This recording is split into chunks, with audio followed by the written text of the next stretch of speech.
The rule for trespass in regards to oil and gas is, although there's no tort that is unique to oil and gas, certain operations by oil and gas companies may bring into play issues that are unique to oil and gas.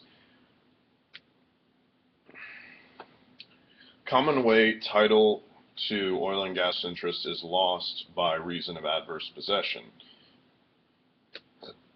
Excuse me. However, acquiring title based off of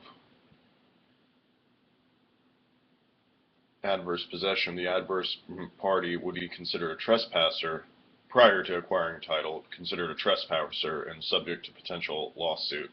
The trespass protects property owners against unlawful interference with one's property. Most suits alleging interference with oil and gas interests are based on this doctrine. The rule is when alleged trespasser arises in the context of oil and gas interests, certain distinct issues arise and need to be factored into the resolution of the problem. First, does the rule capture, subject to its limitations, protect the oil and gas developer from liability, aka what was the type of activity involved? Second, identify the fractionalized interest in the particular tract.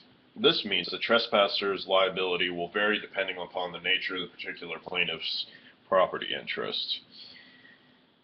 AKA, what are the different types of interest affected by the trespass? Third, is there a dispute regarding the title of the property on which the alleged trespass occurred? AKA, what are the different number of ways the trespass may have arisen? Fourth, are there any issues that need to be resolved to determine the damages? The three most common activities that give rise to claims of trespass are trespass resulting from drilling, trespass resulting from fracking, and trespass from geophysical activity. Trespass from drilling, if you physically go onto somebody else's property without permission, that is trespass. Fracking, as long as it doesn't cross over, isn't trespass, but there's another issue that comes with fracking, and it's the fissures that are created from the fracking.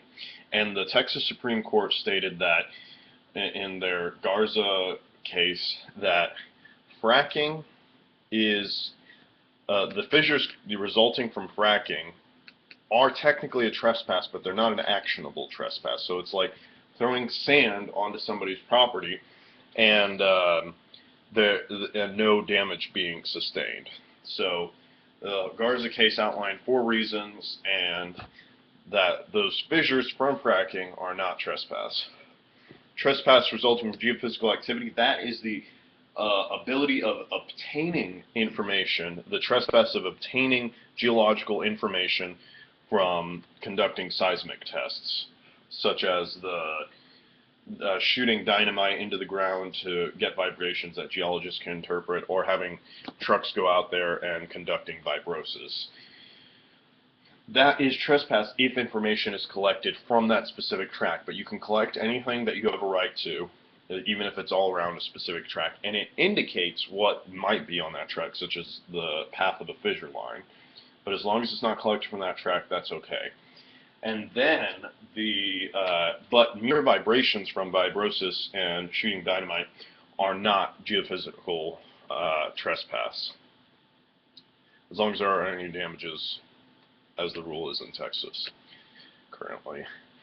Trespasses resulting from drilling and fracking. Surface trespass usually occurs when an oil and gas company engage in preparatory operations, building roads, clearing sites, etc., and so on properties on which they don't have a valid title. Rare that a company would drill on a property without getting a title opinion supporting its right to drill. Action results only in surface damage. Measure damage by the diminution in value of the surface estate. Mineral estate owners, if severed from surface owner, would not likely have a cause of action because no damage below the surface. So if it's on the surface, it's not below, then there's no action, likely. Drilling resulting in a dry hole. Drilling a hole when no rights to it is trespass to the mineral estate, where it is shown that no oil and gas exists under the property. Questions arise as to the amount of damage owed to the mineral estate owner. And the Texas rule is from the Humble case. A trespasser who drills a dry hole is liable to the owner of the mineral estate. Good faith of the drilling does not matter. You're still liable. Measure of damages is the loss of speculative value. In humble case, court awarded mineral owner damages measured at the fair market value of the bonus to the mineral owner would have received for executing an oil and gas lease, but for the drilling of the dry hole. A good faith trespasser, in this case, does not reduce damages. Court reasoned trespass resulting in a dry hole prevented mineral owner from exercising his right to lease in the future, where oil companies will pay bonuses for the right to test prospects by drilling. Drilling resulting in a wet hole, meaning it resulting in production, is drilling takes place by someone who does not have the right to drill under the land, and well is completed as producing a well. The owner of the mineral estate has cause of action for trespass and conversion. Conversion is the unauthorized and wrongful assumption of dominion and control over property of another. Trespass and conversion can occur by a company acting in good faith, i.e. when the lease is not valid but they think it's valid. Liability, and an example of that is they go to someone who actually does have a type of interest, but they don't know, but it's not an executive, they don't have a leasing interest. They go to them, they get the lease, they get them to sign it, but they don't actually get the person who has the executive power to lease. And the person who does have the executive power to lease, just by as a side note, has the duty of utmost good faith and fair dealing, which is higher than just good faith, but lower than a fiduciary duty. So it's kind of in the middle. And there are multiple reasons for that. But continuing on, liability for the drilling and production of a wet hole, obvious, but determining damages is difficult for the wet hole. Trespasser acts in good faith, mineral owner entitled to production, but equity will permit a good faith trespasser to recover the cost of drilling and operating from the well proceeds derived from sale of the production. So that's the mild rule.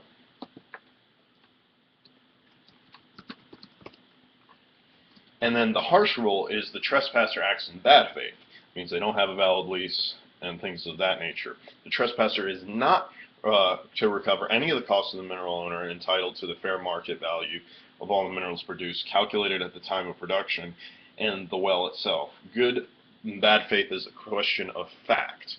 The decisive question is, did the trespasser have an honest, reasonable belief that it is a valid title in the mineral estate? Trespasser has the burden of proof. So here's how you decide it. Mild rule, let's say you got $100, it was $100, no, excuse me. Alright, so mild rule, let's say it was $25 to, just in theory, to set up production operations, the cost of production, and you gained $75. Well, in that case, you would pay the $75 to the person you trespassed, but you can recover the $25 that it costs for production.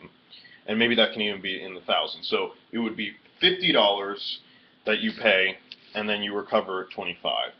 Bad faith, you have to pay production, and so that would actually be $100. $75 that was gained, and $25 for production.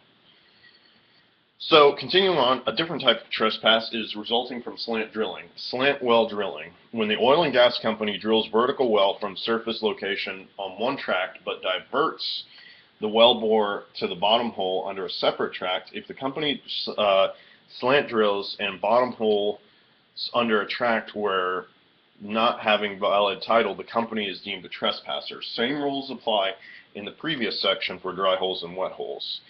Mineral owner can recover action for trespass and conversion. Rule of capture is not protected as slant hole drilling because you're going into another person's minerals. Minerals are not draining over from the other land. Harsh rule apply if done in bad faith. Continuing on, trespasses resulting from operation for horizontal wells. Drilling horizontal wells under unleased tracts, basically here. Well initially drilled vertically, and then upon reaching a targeted formation is deviated to a right angle and drilled horizontally through the targeted formation. New technique and result in new legal issue regarding trespass. Each tract traversed by horizontal wellbore is considered a drill site tract, and each production point along horizontal wellbore considered drill site.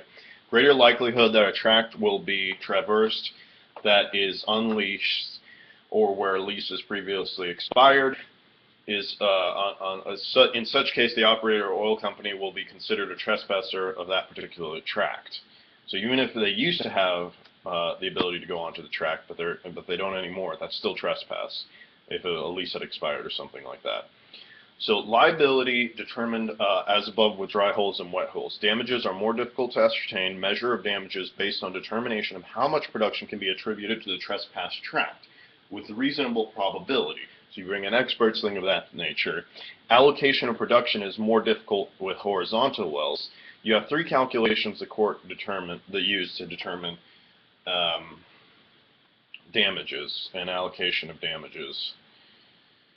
So you have the value of production proportionally reduced by the percentage of the wellbore that is actually under the trespass tract, and the value of production proportionally reduced by the number of perforations under the trespass tract.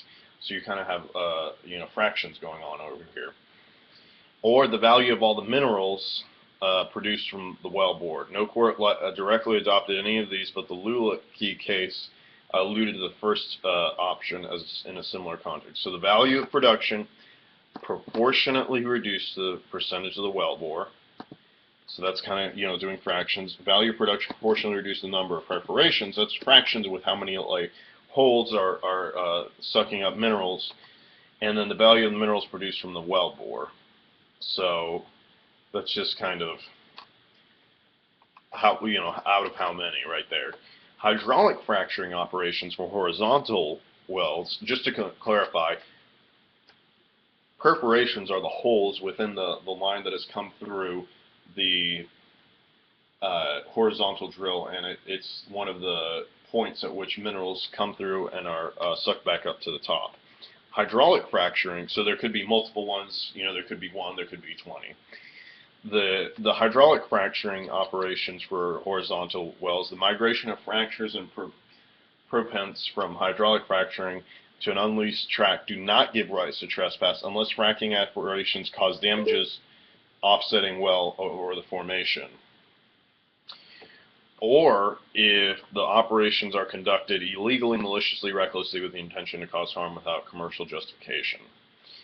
Trespass resulting from geophysical activity, seismic operations, most common and effective method used to explore for oil and gas prospects prior to drilling. Seismic survey is a main exploration technique to gain obtain subsurface information.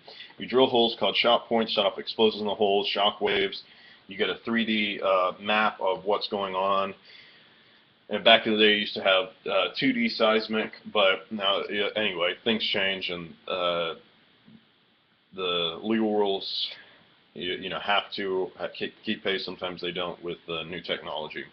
If a person sets off a seismic blast on a property, it has the right to explore, but vibrations from the blast invade the tract that a person has no right to explore. Does this constitute a trespass? No, mere vibrations don't constitute trespass. In the absence of physical activity or direct injury to land, seismic vibrations from dynamite charges or adjacent land will not support cause of action. So, who can get the permission to conduct seismic operation? In Texas, the right to explore for oil and gas is recognized as a property right which belongs to the mineral estate and not the surface estate. The mineral estate ownership is shared by more than one person. Normal rule with regards to tenants in common applies. The consent of anyone who owns an undivided share of the minerals will suffice.